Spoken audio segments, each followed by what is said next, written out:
Last question on the cabinet. I'm curious for someone like yourself with a military background, what are your thoughts on the nomination of Fox News contributor Pete Hegseth for Defense Secretary? Yeah, I think I trust President Trump's judgment.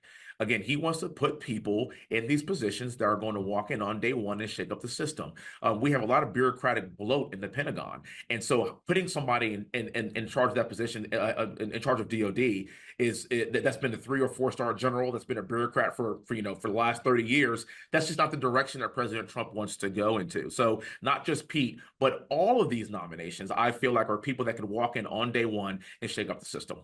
Only to push back, I just saw recently that his comments about women who should not serve in combat roles. I know that you are very passionate about advocating for all service members. Had a sister who was in the military as well at the same time as you. So, any reaction to that quote? I think we have to take a look at that. Obviously, I have served in combat, flew in Apache side by side with women.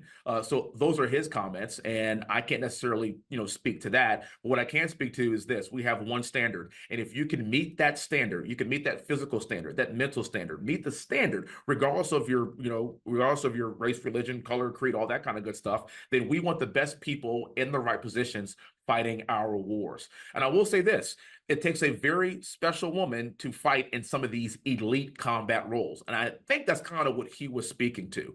And there's a difference, there are differences between men and women, full stop.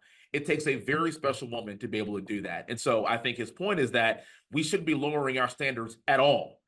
And if you look at the average woman compared to the average man, we are wired, we are built differently. Now, are there some exceptions to that rule? Sure. We should probably take a look at that. But holistically speaking, I think that's what he was talking about.